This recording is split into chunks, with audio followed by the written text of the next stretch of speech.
El ébola regresa y con más fuerza en estos momentos. Y regresa con más fuerza porque los niveles de desinformación y sobre todo información contradictoria que nos están llegando de todas partes son realmente preocupantes. Vamos a estar abordando este tema en el día de hoy desde diferentes ángulos para tratar de llevarles a ustedes no solamente lo último, sino tratar de aclarar algunas de las dudas que tienen. Nos va a acompañar el doctor Jorge Martínez. Por otra parte, la política hacia Cuba es tema de debate en Washington y aquí en Miami. Vamos a tener a dos personas que manejan este tema de una manera muy particular. Todos ustedes conocen al Coco Fariñas. El Coco Fariñas está aquí en Miami, nos va a acompañar en solamente unos segundos. Se va a unir a él Andrés Albuquerque, el analista político, para ver la situación de las relaciones de Estados Unidos y Cuba y qué es lo que está pasando dentro del país. Por otra parte, la manzana de la discordia en las próximas elecciones no es solamente la campaña tan agria que hay entre demócratas o republicanos o lo que está pasando en el Distrito 26. Es con las cortes, con la conocida Cielito Lindo. Va a estar aquí la doctora Raquel Regalado, que se va a enfrentar precisamente a 12 representantes abogados que creen que sí debemos aprobar un bono de casi 400 millones de dólares. Son ellos el doctor Ricardo Martínez y Vivian de las Cuevas Díaz. También está aquí ella. Vamos, todo eso y mucho más aquí en Prohibido Callarse.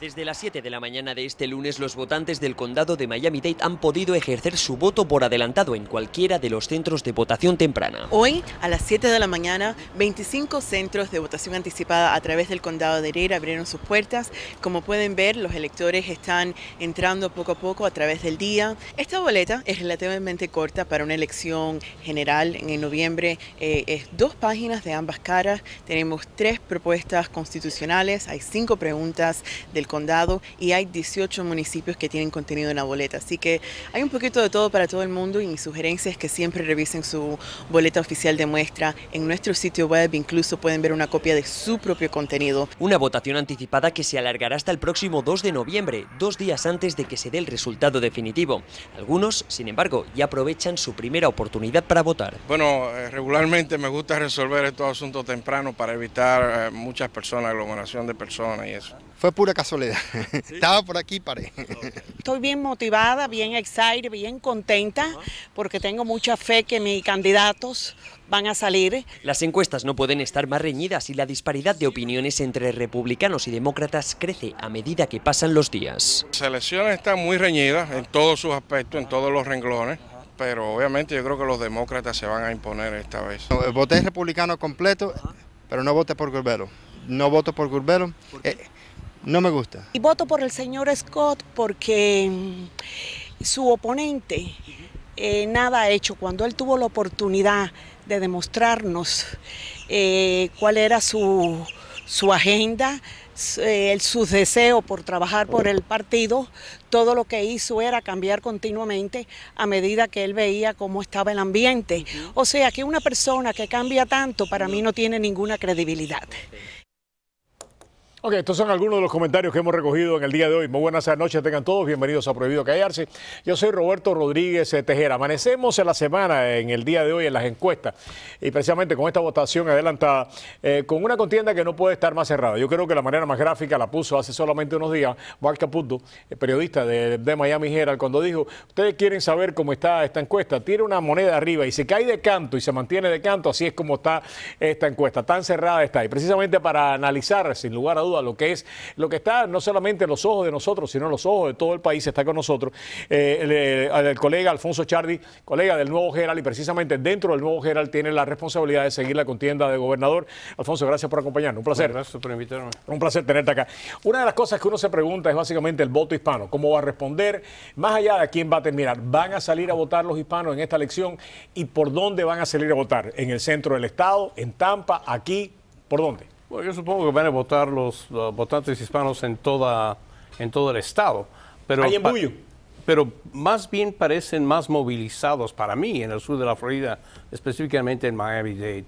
Y es por eso porque los dos candidatos, principalmente Rick Scott, constantemente están aquí. Si analizan los movimientos de ellos, Rick Scott está aquí al menos 1 o 2 veces por semana, o quizá 3. Hoy está aquí, hoy estuvo aquí con Marco Rubio en uno de los recintos de votación anticipada, porque yo creo que ellos están convencidos de que el entusiasmo mayor es entre los votantes cubanoamericanos. Estoy de acuerdo contigo. Una de las cosas que uno se pregunta en esta elección también es no solamente, si van a salir, sino en qué por ciento van a salir. Usualmente, rectifícame si estoy equivocado, el voto de los hispanos alrededor del 12 o el 13%. ¿No es así? Hasta a nivel estatal. A nivel estatal dicen que hasta quizá el 15% puede ser. Pero lo que yo he visto es que el número de cubanoamericanos de ese 1.7 millones de votantes hispanos inscritos en el estado, entre que 35, es el 14% de la votación. Entre 35 a 40%, quizá un poquito más del 40% podrían ser cubanoamericanos, la mayoría aquí. El resto son unos 25 a 30% que son puertorriqueños, y el resto, lo que queda, es una variedad de orígenes nacionales, principalmente dominicanos, nicaragüenses, colombianos.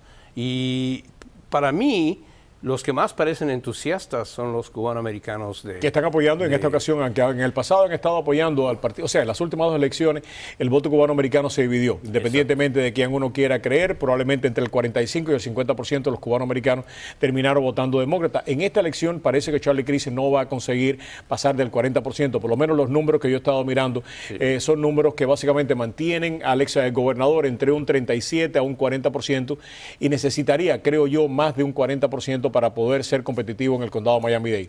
Yo no he hecho ninguna encuesta científica, pero de todos los quizá 3, 4 docenas de votantes con los que he hablado, la mayoría parece dispuesta a votar por Rick Scott. Una de las cosas que queremos ver también es, precisamente en el centro de la Florida está el voto puertorriqueño. Algunos creen que probablemente pueda ser decisivo también. En una contienda tan cerrada como esta, todos los votos son decisivos. Pero la campaña de Scott acaba de grabar este comercial precisamente con el exalcalde Mauricio Ferré y con el gobernador Fortuño. Vamos a ver por qué los puertorriqueños, vamos a después hablar de los puertorriqueños, por qué es su importancia. Él es republicano.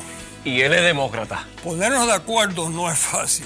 Pero estamos de acuerdo que el gobernador Rick Scott se merece su voto. Scott ha mejorado el transporte para la creación de empleos en Florida. En la educación, Scott logró fondos históricos, aumentó el sueldo de los maestros y bajó el costo de las matrículas que Charlie Crist aumentó.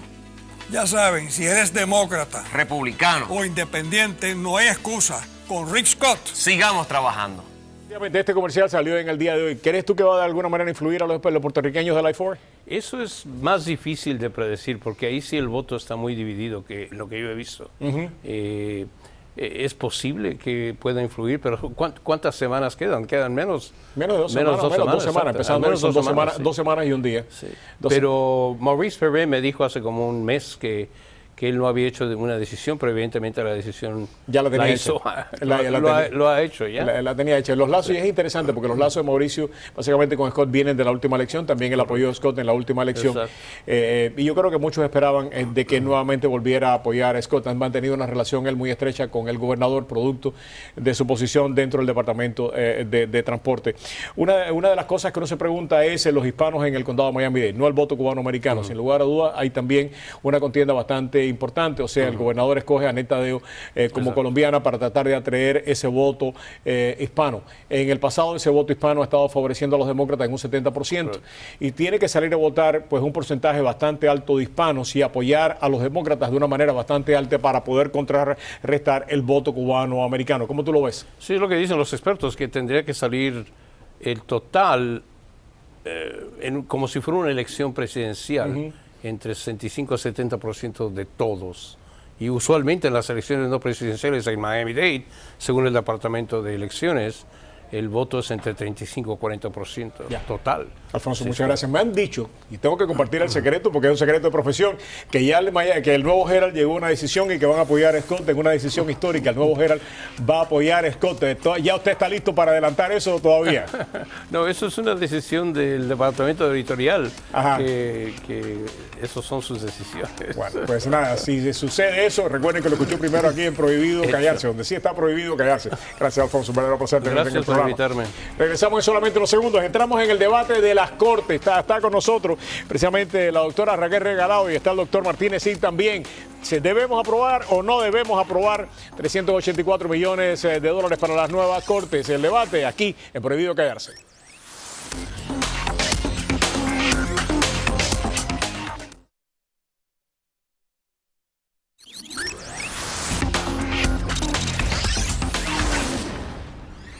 Ok, regresamos acá pues a Prohibido Callarse. Le decíamos al principio del programa que la manzana de la discordia en esta elección, además de todo lo que estamos discutiendo, es cuál va a ser el futuro de la Corte Civil del Condado. Hay un grupo de personas que están promoviendo pues un bono de 384 millones de dólares para construir una Corte nueva.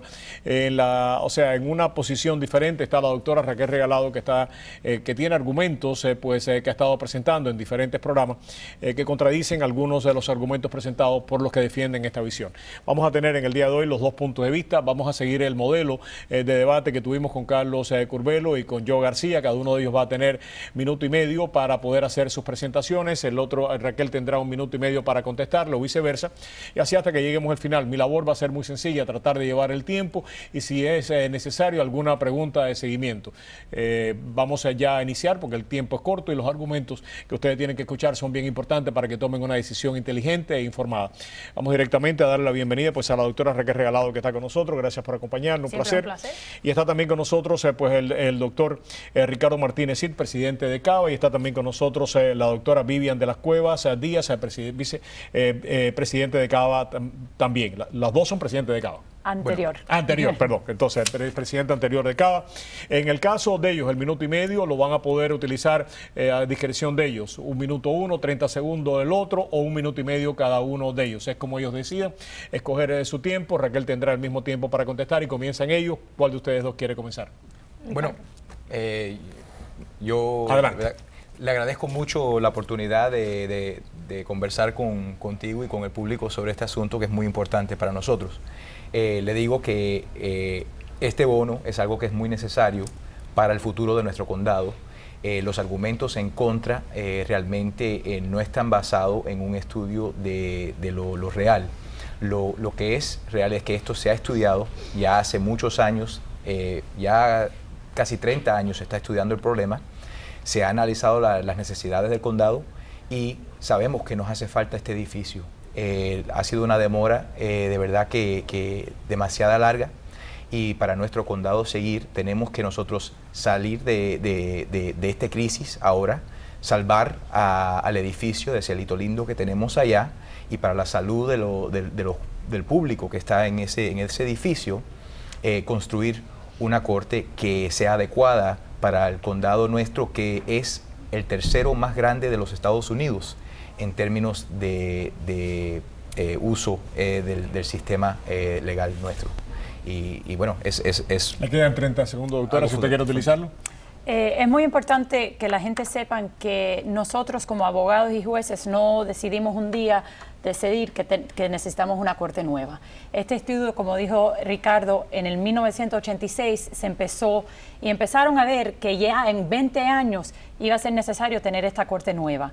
Con el tiempo, en el 2008, se hizo otro estudio que costó $300,000 para llegar a donde estamos hoy. Entonces, esto no es algo que vino tan rápido y no se ha estudiado. Se ha estudiado, a lo mejor no es lo que queremos hacer porque es un costo de las personas, pero es necesario. Muchas gracias. Adelante. Claro, bueno, yo creo que es importante que ellos se están enfocando en el proceso, porque mucho de lo que yo estoy diciendo es que este proceso no funciona.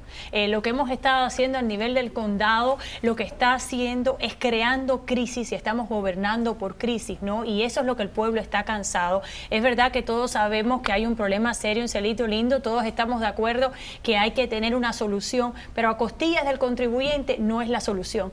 Aquí tenemos que hablar del malgasto, aquí tenemos que hablar de los otros edificios. Mira, te doy un ejemplo. Tenemos lo que es la la Corte de los Niños. Hemos hablado sobre la maravilla de la Corte de los Niños. La Corte de los Niños se ha terminado, ya son varios meses donde los jueces no se han mudado para esa corte. ¿Qué es lo que ocurre en el edificio de Lawson donde están esos jueces ahora? El condado no te sabe decir. Ahora mismo yo estaba hablando con GSA en el condado, no me pueden dar una fecha de cuándo va a abrir la Corte de los Niños. Una corte que tomó más de 10 años, que se sobrepasó de presupuesto por más de 30%, ¿no? Una corte que lo hemos pagado nosotros.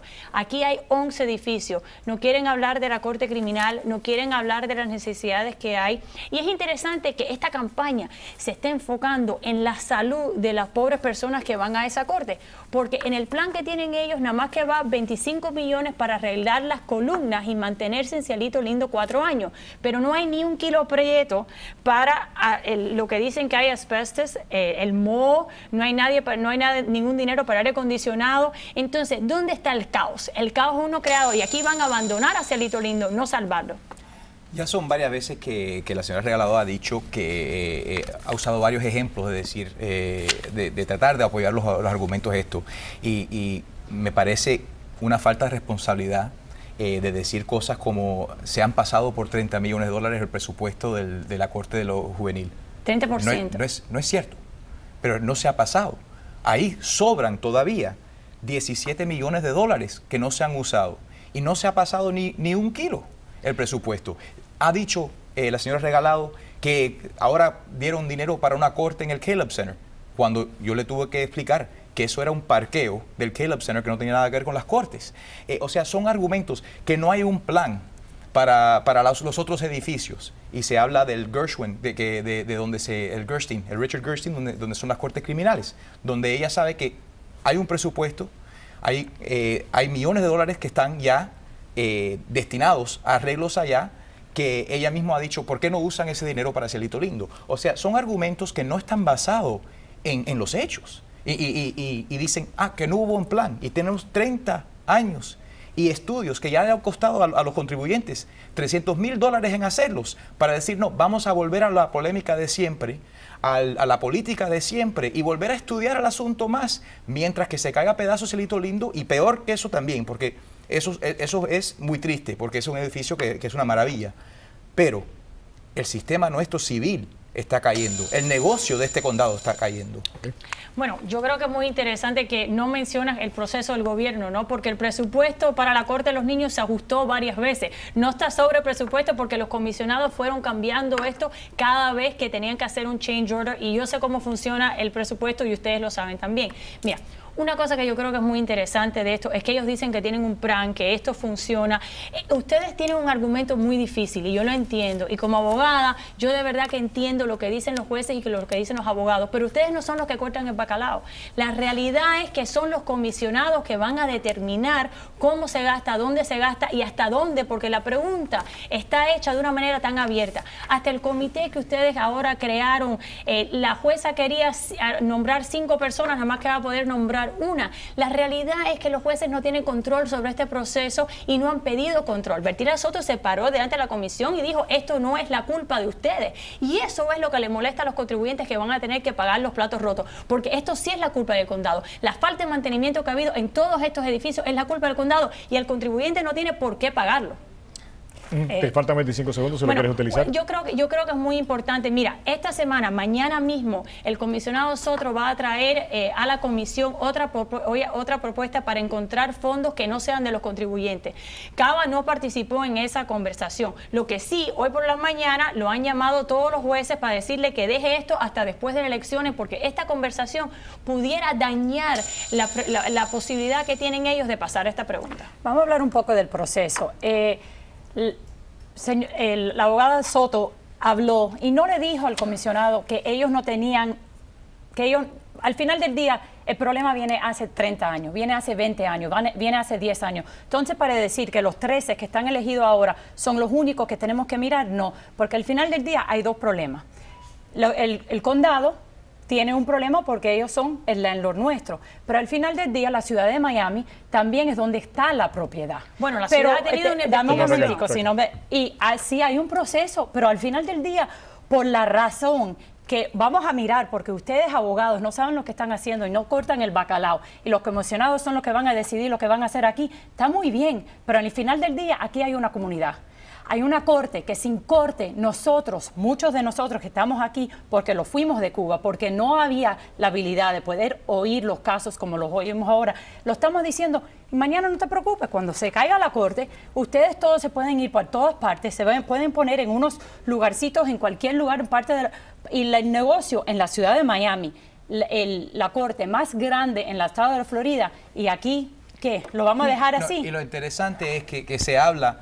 El problema es que se habla siempre de los problemas y se critica y el proceso y vamos a volver a hacer esto y lo otro. Es la polémica de siempre y es el problema que crían estas crisis. Ahora tenemos un plan en que podemos ya actuar y arreglar un problema y lo que quieren es hablar de otros problemas. Yo creo que es interesante que ustedes me acusan a mí de politiquería, ¿no? Porque soy una persona electa.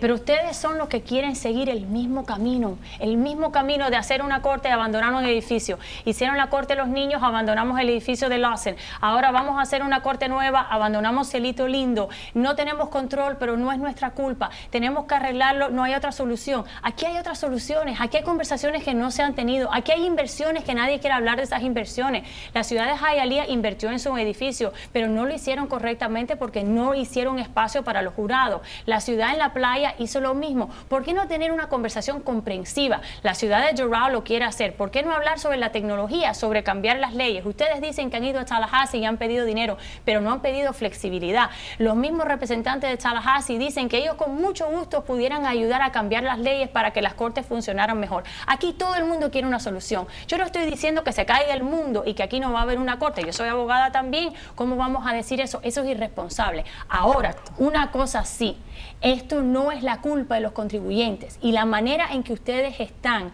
resolviendo este problema es incorrecto. No es justo decirle a las personas que están en sus casas, pagando sus casas, pasando trabajo, que ellos ahora tienen que venir y pagar el malgasto del condado de Miami-Dade sin cambiar ese proceso, porque ustedes no han dicho, mira, pasó tal cosa en Cielito Lindo y nunca va a pasar otra vez, porque vamos a cambiar esto, esto y esto. Nosotros somos abogados, nosotros sabemos que hay maneras de hacer que el condado lo haga correctamente, pero esa conversación no se ha tenido. Y ya lo que le queda a ustedes en esta ocasión y después, como ustedes comenzaron, Raquel terminará. Quisieras que abordaran, si pueden, la cuestión de la salud dentro del edificio y supuestamente uno de los alegatos que hace la doctora Regalado es que no se está buscando dinero para resolver ese problema, solamente para resolver el problema estructural. Quisiera que abordaran ese problema porque me parece que es importante. Muy importante. La razón por la cual que los 25 millones es para estar seguro que nosotros podemos estar en el edificio lo máximo que es posible en lo que se construye el otro corte. El problema que tiene es que de verdad para restaurar el problema tienes que sacar a todo el mundo. No es tan fácil de cerrar. Nosotros tenemos 9 pisos en este momento que no se pueden usar por el aire, por la tubería, por todos los problemas que tenemos. Hay un problema grave, que la gente no debe de estar en ese edificio. Pero al final del día no se puede hacer las dos cosas. Tenemos que decir, ok, vamos a poner 25 millones aquí porque es necesario poder seguir trabajando, porque la gente necesita una corte para ir a construir otra corte y no lo estamos abandonando, va a estar bien claro. Eso es un historic building y se va a tener que mantener. Lo que se va a hacer, muchas cosas se pueden hacer. Desde el 86 se ha dicho que nos hace falta una corte de más de 550,000 pies cuadrados, desde el 86. Y aquí estamos hoy diciendo, ¿y por qué no arreglan ese edificio de 200,000 pies cuadrados que se construyó en los años 20 y pico? O sea, abandonar un edificio que no se use bien, ya se ha usado 100 años. Ya es hora, no de estar hablando de la salud de la gente en ese edificio, pero en construir un edificio que sea adecuado para las necesidades de esta comunidad. Te queda un minuto y medio ya con son los argumentos finales. Ustedes han buscado su propio problema. Han recaudado más de $1 millón y han hecho una campaña basado exclusivamente en fotografías de Cielito Lindo. Y yo entiendo porque lo que vende es Cielito Lindo. Como no pueden decirle a las personas dónde va a estar la nueva corte, como no le pueden decir quién la va a construir, como no tienen un plan para qué es lo que va a ocurrir con Cielito Lindo después que ustedes lo abandonen, se tienen que enfocar en el deterioro de ese edificio. Y lo que yo le pido a las personas cuando miren esa estas fotografías es que en vez de pensar hace falta tanto dinero para hacer una corte nueva, piensen cómo es que en este país, ¿no?, que no es un país tercermundista, llegamos a este punto. ¿Quién es responsable por eso y por qué nosotros tenemos que pagar los platos rotos? Aquí hay opciones que pudieran tomar más tiempo, pero opciones que están basadas en crear un nuevo sistema, en tomar un rumbo diferente, en no continuar repitiendo las mismas cosas que hemos hecho por tantos años. Los estudios de ustedes no funcionan, el plan de ustedes no va a funcionar. Y me da mucha pena, pero yo creo que van a perder el día de las elecciones porque las personas no entienden por qué le deben dar un cheque en blanco al condado de Miami-Dade. La pena que me da es que usted habla de nosotros. Exacto. En vez de nosotros. Y somos una comunidad que nos hace falta.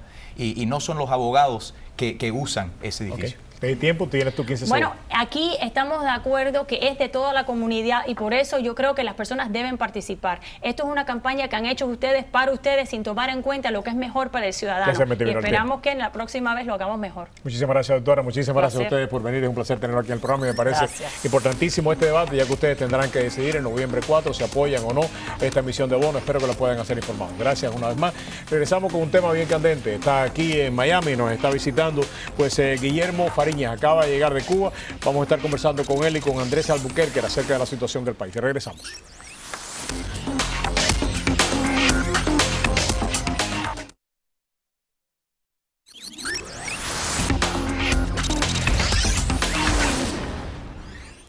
Ok, regresamos en el día de hoy aquí. Para nosotros es un placer darle la bienvenida a un amigo, el Coco Fariñas, está aquí con nosotros. Está aquí en Miami, ha pasado por nuestros estudios con Andrés Albuquerque, que nos ha acompañado en otras ocasiones para entender entre los dos, para ayudarnos a entender la situación de Cuba y otros temas bien importantes. Empecemos por Guillermo, qué bueno tenerte acá. No, gracias. Estuviste en Washington, me estabas contando. Sí, y estuve reunido también con el senador Marco Rubio. Qué bien. Guillermo, ¿dónde es que estamos en el tema cubano en estos momentos? Porque a mí ya en algunas ocasiones me es difícil entender por dónde estamos, sobre todo la relación, o sea, dentro de Cuba, Cuba con Miami, Miami y Cuba con Washington. ¿Dónde estamos? Bueno, estamos en el momento en que el gobierno totalitario entiende que le quedan pocos años en el poder y está tratando de manejar la transición ellos.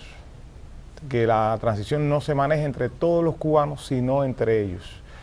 Y también, y hay que decirlo con dolor, es el momento de ver dentro de los exiliados y los cubanos que viven en el extranjero, sobre todo en Estados Unidos y sobre todo en Miami, quiénes son patriotas y quiénes son comerciantes. Andrés. Voy a seguir el cue de esto último. Por eso fíjate que yo nada más. En esta misma mesa debatimos lo de la carta y las cosas. Yo te había dicho en ese programa que esto era un arreglo entre primos. Cada vez es más un arreglo entre esa piltrafa que queda de la burguesía cubana. Y cuando digo burguesía, no lo digo con desdén. Claro. La burguesía es la clase motriz de cualquier sociedad. Desgraciadamente, en el caso nuestro, fue la clase que, racista y ciega, sacó al mulato para poner al hijo del español. Y mira pero además, después, cuando el hijo del español se quedó con el botín, se largó y dejó a los pobres guajiros fajándose en el escambray. Y ahora, después de 20 años, se despierta, o después de 50, y viene con esto de suavicen las medidas. ¿Para qué? Para que sus primos puedan tener mano de obra esclava en la maquiladora del Caribe, que es lo que quieren hacer. Es lo que quieren hacer. Y dejar que el régimen pueda hacer su sucesión con tranquilidad. Claro, yo voy a dar un punto un poquito más allá, ulterior a lo que dijo Coco anteriormente.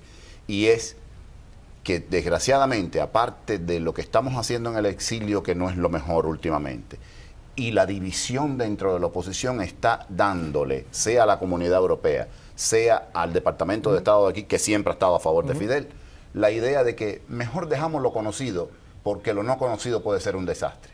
Creo, y aprovecho que Coco está aquí, que es emblemático miembro de esa oposición, es importante que la oposición cubana supere sus desavenencias y se plantee como una propuesta viable, porque de lo contrario vuelve a ocurrir lo de la Loma de San Juan. Tengo que decir que, nada, y Coco ha estado desde los primeros momentos precisamente involucrado en todo este tipo de proyectos, ¿no? Que en más de una ocasión la oposición ha estado, dentro de Cuba ha estado a punto de conformarse como alternativa al gobierno cubano. Y cada vez que ha estado más cerca de ese momento es cuando el gobierno la emprende con mayor fuerza en contra de ellos y él los ha hecho ser para atrás y han vuelto de alguna manera a reagruparse. ¿Dónde están en este momento en ese tema que me parece que es importantísimo? Bueno, en este momento estamos en un periodo de negociación interna en que Félix Navarro Rodríguez, un gran amigo, y Diosdado González Marrero y yo somos los mediadores entre las desavenencias que existen. Ya ocurrió una primera reunión que duró desde las 9:45 de la noche hasta las 3:56 de la madrugada, pero finalmente los hermanos que están enfrentados se dieron un abrazo, se comprometieron a no hablar en público de su desavenencia y cuando regresemos vamos a hacer una segunda... beneficio de los televidentes, porque es importante que los televidentes lo compartan, o sea, entiendan, esto es un Paco y Damas de Blanco. Un Paco y Damas de Blanco, o sea, para hablarlo me parece que es importante sentamos, por sus nombres. Logramos sentar, porque además son hermanos de nosotros, a Berta Soler, logramos sentar a Ángel Moya, por una parte, su esposo, y por la otra, a José Daniel Ferrer. Desgraciadamente no pudo estar Becky Cantillo Ramírez, pero pensamos que en esta próxima reunión podamos sentarlo a los cuatro. El problema es que, bien, cada cual tiene su opinión de cómo hacer la oposición, cada cual, si quiere tener su grupo, lo va a tener, pero lo que no podemos es darle la posibilidad y la visión, la imagen al gobierno y a la opinión pública internacional de que estamos con enfrentamientos internos. Una de las cosas que uno se plantea, Andrés, y lo vengo planteando desde hace muchísimo tiempo, desde que estaba dentro de Radio Martí, ¿no? Y es que de alguna manera el gobierno de los Estados Unidos tiene que buscar una manera, después quiero escuchar tu opinión porque vaya contraria a lo que yo pienso y a lo que estaba promoviendo, pero que el gobierno de los Estados Unidos tiene que buscar una manera de poderle hacer llegar los recursos que se necesitan directamente a la oposición sin intermediarios en Miami. Yo creo que los intermediarios en Miami, aunque ha habido algunos llenos de buena voluntad, de trabajo, no quiero hablar de todo lo bueno que han hecho, pero me parece que terminan contaminando de alguna manera lo que está pasando dentro del país. Vaya, estoy equivocado, pero es lo que he estado promoviendo durante años, lamentablemente creo yo que no se ha hecho realidad y creo que se debería hacer realidad para liberar a la oposición dentro de Cuba de alguna de las taras que todavía nosotros tenemos, porque la geografía califica. Bueno, yo tengo dos puntos veloces. El primero, de lo que hablaba el Coco, que me ha dado una noticia en anteprima, yo esto no lo sabía, me alegro muchísimo. Yo pienso que las damas de blanco son el símbolo, son el Cristo, mientras la UNPACU es el arzobispo, es el cura, es el que da la homilía.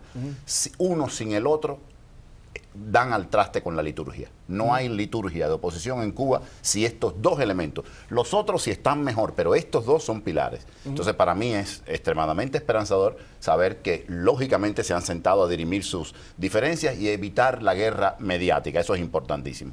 Por el otro lado, yo he visto datos del dinero que este país generosamente da, nosotros, porque no es el gobierno americano, el gobierno americano es un parásito, somos nosotros los que producimos y pagamos los impuestos, para la causa noble del pueblo cubano, y como tú dices, no siempre, pero en algunos casos termina en una mediación, y para hacerte más claro, no es posible que este país haya asignado millones de dólares para ayudar a personas como Coco y Reina Luisa Tamayo esté hoy cortando hierba en Miami. Esto no es proponible, no es presentable, es una vergüenza. Cuando hablamos de ella podemos hablar de decenas de opositores que han llegado. Estoy dando un ícono, un símbolo. Exactamente, más conocido, pero no es lo único. Guillermo. Bueno, en la parte, o sea, cómo se manejan los fondos. Porque los piden a nombre de ustedes. Sí, o sea, nosotros en estos 21 años, casi 22, de batallar, nos hemos encontrado con personas que han tratado de manipularnos y con personas que solamente nos preguntan cuánto le hace falta, ya sea desde el punto de vista federal o desde el punto de vista individual. Creo que Cuba es una nación y no podemos perder esa perspectiva. O sea, Cuba, en la solución de Cuba debemos participar todos. Ahora, lo que debe haber es una cuestión ética, en el sentido de que yo estoy aquí y yo me siento con todo el mundo, claro, sean enemigos aquí en Miami, yo me siento con todo el que se quiera sentar conmigo y nadie me puede manipular mi agenda, ni decirme que no puedes sentarte con alguien a conversar. ¿Qué ha pasado? No, no es que eso digo, ¿qué ha pasado en otros casos? Bien, sí. Y la otra cuestión es que por muy famoso, muy popular que yo sea, a mí hay que pedirme cuenta de qué hago con lo que se me envía. Y tengo que enviar constancia de lo que se me envía, que eso no ocurre. Entonces, si yo sé que voy a tener a alguien auditoreándome, yo, aunque tenga miles de problemas, tengo que dar las cuestiones para lo que están asignadas. Eso es importante que ustedes los exiliados lo comprendan. O sea, no es que coco ponerme 10,000 pesos en el bolsillo y decirme haz lo que tú quieras con él. No, me tienes que dar cuenta de qué estás haciendo con esos 10,000 pesos. Porque la lucha es de todos. Nosotros somos el ejército de infantería, el que está en el terreno luchando contra la dictadura. Pero ustedes son la retaguardia, el exilio. Y sin retaguardia y el ejército, si no hay una buena coordinación ahí, no ganamos la guerra. ¿Hay una buena coordinación en estos momentos?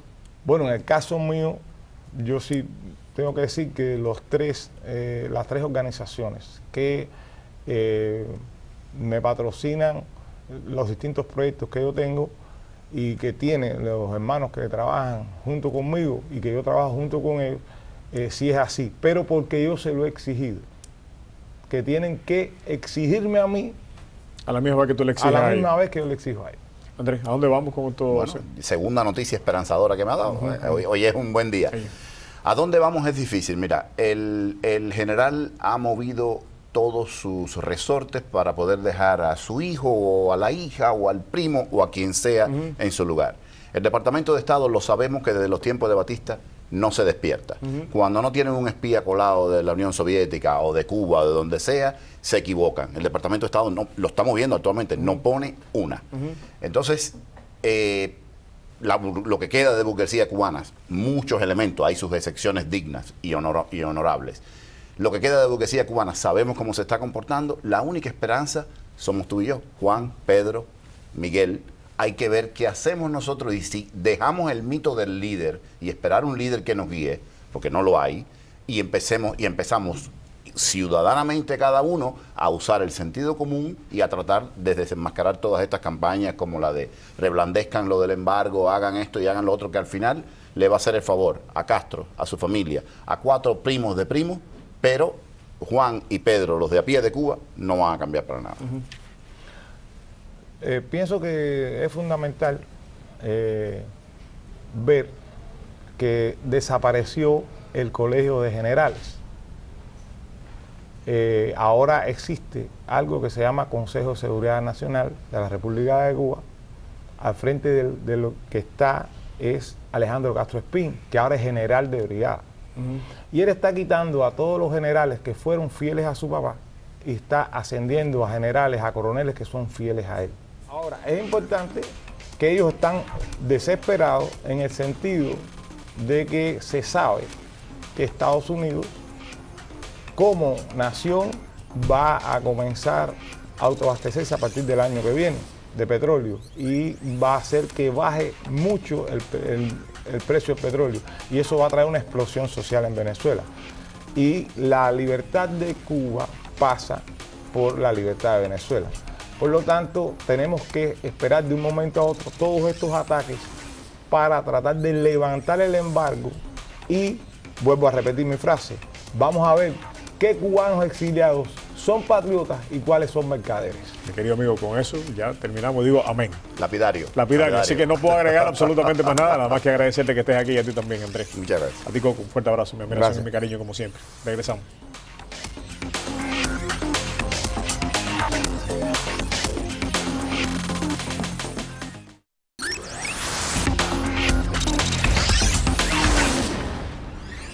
Ok, Regresamos aquí a Prohibido Callarse. Tenemos a alguien que desde los primeros momentos nos ha estado ayudando a entender algo tan complejo como el ébola, el doctor Jorge Martínez.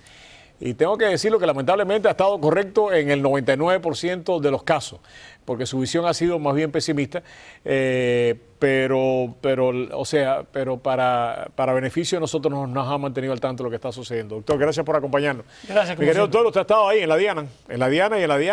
Digo que es lamentable porque quisiéramos que las noticias que usted ha estado compartiendo con nosotros acerca de cómo se está manejando esto hubieran sido diferentes, ¿no? Pero lamentablemente, cuando ha dicho se equivocan. Y las últimas noticias que nos llegan de Dallas, a mi juicio, lo único que añaden es la preocupación. En eso estamos, inclusive los medios de prensa y no solo, y muchos médicos estamos preocupados, porque leía las últimas noticias y dicen que hoy se acaba la cuarentena famosa de 21 días de todos estos familiares. Al acabarse esa cuarentena, estamos diciendo, bueno, hay casos de ébola que no se reportan a los 21 días, que aparecen a los 26, a los 27, a los 30 días. No todos responden igual. Pero cae una segunda pregunta. De los 4 familiares, me están diciendo que los 4 terminaron la cuarentena. Es casi imposible de que uno de esos familiares no haya tenido ébola. Y además, ahora es que lo vienen a decir, después tenían esta gente desaparecida y de ahora esta gente básicamente no pudieron estar más expuestos al ébola de lo que estaban. Si esta gente no se contaminaron o tienen anticuerpos que tenemos que empezar a buscar, busca a esta gente a ver con los anticuerpos que tienen, o estamos en presencia de algo tremendamente raro, ¿no? Mira, los médicos, hemos hablado de una cosa, he hablado con varios médicos, porque es que esto nos intriga más todavía ahora. Hay un 10% de la población que es inmune al ébola. Vamos a suponer que la esposa del caballero es inmune al ébola. Okay, ella no se va a enfermar aunque se comiera el ébola, vamos a decir así. Pero las otras 3 personas también son inmunes al ébola. Todos los que estaban en ese apartamento. Los 4 van a ser... Estuvieron 6 días metidos allá adentro, básicamente con todas las excreciones que este hombre tuvo, vómitos, etcétera, la boca, todo, sangre, todo contaminado allá adentro, que no lo sacaban, se los olvidó hasta darle comida. Esta gente lo saca, no hemos sabido nada de ellos en todo este tiempo. Y ahora nos dicen, estándolo más bien, mañana salen para la calle. Ninguno tiene ébola. Mira, eso ha creado más preocupación todavía, porque ahora nos hacemos la pregunta, ¿lo que se murió el señor Duncan era ébola? Y si no era ébola, ¿qué es lo que era? Otra fiebre hemorrágica. Pero me dicen que no, que el diagnóstico era positivo de ébola. Me dicen que Nina, la primera enfermera, es ébola, que la segunda que se enferma es ébola, que los que estuvieron en contacto con Duncan fue de 15 a 20 minutos y se enfermaron de ébola. Y de manera tangencial. ¿Cómo la familia no se enfermó? Todavía esa es la gran pregunta que yo quisiera que alguien nos respondiera. Una de las cosas que a mí me preocupa terriblemente es el CDC. Dejando a esta gente viajar por todo el país. O sea, primero a esta mujer le dijeron, y ella lo dijo, voy a coger un barco, le digo que está bien, adelante. ¿Cuál? La otra dijo, voy a coger un avión, ok, está bien, hasta luego, cuando regrese nos llama, para después caerle atrás a todo el mundo, para después mandarse a correr. ¿Quién toma estas decisiones? Que lo único que hace es aumentar el nivel de preocupación aquí en Estados Unidos. Correcto. Porque lo que demuestran es una incapacidad realmente preocupante, ¿no? Mira, hay una cosa que siempre lo he dicho, es que el CDC no está capacitado, pero para nada, para manejar ningún tipo de epidemia de estas tropicales. O sea, no sé si es que las personas con experiencia no están en el CDC, están en otras partes, en otras universidades, pero el CDC no tiene un mecanismo. Ahora nombra un SAR del ébola. Este SAR del ébola, que no es médico, no es epidemiólogo, no es virólogo. ¿Qué es? Déjeme jugar al abogado del diablo. Muchos de estos hospitales no contratan a médicos como administradores. Déjeme jugar al abogado del diablo. Lo que necesitan es alguien que sepa administrar. ¿Por qué Klein, que lo que se necesita es administrar este proyecto, no puede servir para esto? Que es lo te voy a decir una cosa. Mira, te voy a poner un ejemplo grande. Dímelo a un militar sin experiencia y tíralo en el campo de batalla. Lo más seguro que sin experiencia pierde la batalla. Un militar con experiencia, usted lo tiene en un campo de batalla y sabe pelear. Si el que tú pones ahí no es uno que mínimo ha estado en el África, conoce al enemigo que es el ébola, conoce otros tipos de enfermedades tropicales, sabe cómo enfrentarlo, aunque no sea administrador, nombra un administrador junto con él para la parte de administración, pero para la parte médica, cómo preparar la estrategia para protegernos y defendernos de este virus. Si no eres médico no vas a saber hacerla, aunque seas el mejor administrador del mundo, porque no sabes cómo se comporta la enfermedad, no sabes su virulencia, no sabes su latencia, porque hay un periodo de esta enfermedad que entra en latencia, que es cuando el virus empieza a mutar, y a lo mejor tú piensas, ¿se acabó el virus? No se acabó, está mutando. Hay una noticia que sale en el día de hoy que hay 12 personas bajo observación en Cuba. ¿Usted ha estado siguiendo esto? ¿Qué es lo que está pasando Bueno, ahí? yo lo escuché, están en el IPK. ¿Qué quiere decir el IPK? El Instituto de Medicina Tropical en Cuba. Okay. Instituto Pedro Curí. De Medicina Tropical. Este instituto, te puedo decir algo, y fuera de, quizás me critican aquí en Miami, quizás que está un poco más preparado, mejor preparado en informaciones. No, porque han venido enfrentando esto de que los cubanos están en África. Llevan muchos años. De los años 60 los cubanos están en África con el Che. Entonces, como saben todo este tipo de enfermedades tropicales, ellos tienen conocimiento. Cuba sí está diciendo una cosa, que la está haciendo mejor en ese sentido que los propios americanos. Si cuando vienes de un país de lo que es Liberia, Sierra Leona o Guinea, vas a ir cuarentena. Si no te gusta la cuarentena, te dicen regresa a tu país. Cuba está tomando esa decisión en este momento. O sea, Cuba está más preocupada y más seria, y eran un poco más de personas, quedan 12 en el IPK. Están bien monitoreados, están bien aislados, y a pesar de los pocos recursos que hay, creo que está dando pasos un poco más grandes. Más agresivos. Y más agresivos que lo que estamos dando nosotros, Estados Unidos, a pesar de tener todo el poder que tenemos y de todos los recursos que tenemos. Lo que tengo que decir es algo en beneficio de Estados Unidos. Es muy difícil para Estados Unidos, básicamente, tomar algunas medidas. Yo me acuerdo que en la década de los 80 hizo explosión el SIDA, y que Cuba se hablaba que podía tener serias repercusiones dentro del país por la exposición de los soldados cubanos en África, que se hicieron básicamente estos lugares, eran campos de concentración, donde si se imaginaban que tú eras HIV positivo, te metían ahí, te atendían de lo más bien, pero no te dejaban salir de ahí. Correcto. Eso causó conmoción en el mundo. Muchos médicos a mí en privado me decían, desde el punto de vista de derechos humanos es una barbaridad, pero desde el punto de vista médico está bien, y eso eran médicos aquí que no se atrevían a decirlo públicamente. Correcto. Pero en Estados Unidos, si hubiera hecho lo mismo, lo hubiera hecho a todas las personas HIV positivo, te vamos a meter en un campo de concentración, es imposible hacerlo. Esos son los beneficios de una dictadura versus un país democrático, ¿no? Que hay que matizar, y me parece que es importante.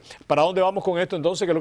¿Cuáles son los próximos pasos? ¿Qué es lo que va a pasar? Los próximos pasos es seguir observando qué es lo que está pasando. El ébola va a seguir entrando a Estados Unidos. Tengo que decir algo porque el doctor trajo un documento que en la próxima semana o esta misma semana lo vamos a analizar. Aquí el Congreso no hace mucho pasó una ley en el cual están preparándose para catástrofes, grandes. Mucho más que para eso. Exactamente. Y la manera de que se van a preparar, y esto es ley del Congreso que acaba de pasar, es básicamente encerrándonos en nuestras casas. Bueno, mira, la ley que pasa el Congreso es la ley HR 6566. Si usted entra a la página del Congreso, usted la puede buscar. HR 6566. Esta ley dicta a los líderes religiosos y espirituales a nivel de masa que se preparen para fatality mass, o sea, muertes en masas. El miércoles usted puede regresar. El miércoles vamos a hacer un programa especial sobre esto de muertes masivas, que el Congreso acaba de pasar una ley preparándonos para ella. El miércoles. Es mucho más serio. El miércoles, sí, gracias. Opciones de un mundo moderno. Un poco de alegría en el programa, ¿no? Nada, se va a curar. Tómese esto y ya no hay problema ninguno. A ver, arriba.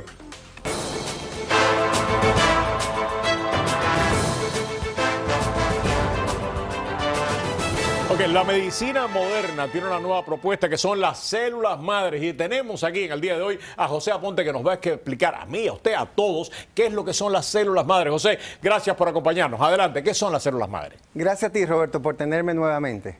Las células madres son unas células muy importantes en el cuerpo humano, ya que estas son las únicas que tienen la capacidad de autorregenerarse. Por eso se le llaman células pluripotentes. Es una de las cosas que se preguntan aquí los muchachos. Orteguita me estaba preguntando, con tantos tratamientos naturales que hay, ¿por qué las células madres van a ser diferentes a los otros que están en el mercado? A ver. Bien, Madrecell Plus está compuesto de una superalga de nombre Aphanizomenon flos aquae, mejor conocida por sus siglas AFA. Estas son 100% natural y sin ningún tipo de contraindicaciones. Estas algas estimulan en Madrecell Plus la producción de células madres, y estas viajan a través del torrente sanguíneo y se alojan donde el órgano más la necesite, eliminando cualquier padecimiento, Roberto. ¿Quién puede necesitar esto, por ejemplo? Bueno, las personas que sufran de artritis, hipertensión, dolores musculares y hasta la diabetes, Roberto, presten mucha atención, porque con Madrecell Plus podemos eliminar por completo todos estos padecimientos. Qué bien, bueno, pues nada, ahora llegó la hora de la verdad para usted que dice, bueno, ¿y ahora cómo yo puedo conseguir esto? Ahora José le va a decir no solamente cómo lo puede conseguir, sino los beneficios que usted va a poder obtener por ser televidente de este programa. Adelante, José. Bueno, para todos los televidentes, presten mucha atención y enfrentemos todos estos problemas desde su origen, las células madres. Por eso, las personas que llamen en la promoción de la televisión podrán obtener el tratamiento de Madrecel Plus muy especial. Con su orden podrán recibir el segundo mes totalmente gratis, Roberto. No, pero algo más. Usted tiene que hacer algo especial para los televidentes, porque tengo entendido que el respaldo de los televidentes de Prohibido Callarse es grande, así que hay que, de alguna manera, hay que recompensar eso. ¿Qué más se le puede dar a ellos? Bueno, con su orden, si llama en este momento, las primeras 50 llamadas obtendrán también el tercer mes totalmente gratis, Roberto. Bueno, pero tienen que llamar en este momento al número en pantalla. Bueno, ya Orteguita está llamando. Orteguita ahora en este mismo momento ya lo vi marcando para poder obtener su tratamiento. Gracias, José. Nosotros regresamos en solamente unos segundos aquí en Prohibido Callarse. Llame ahora el número en pantalla. Las primeras 50 personas, las primeras 49, porque ya Orteguita llamó. Regresamos.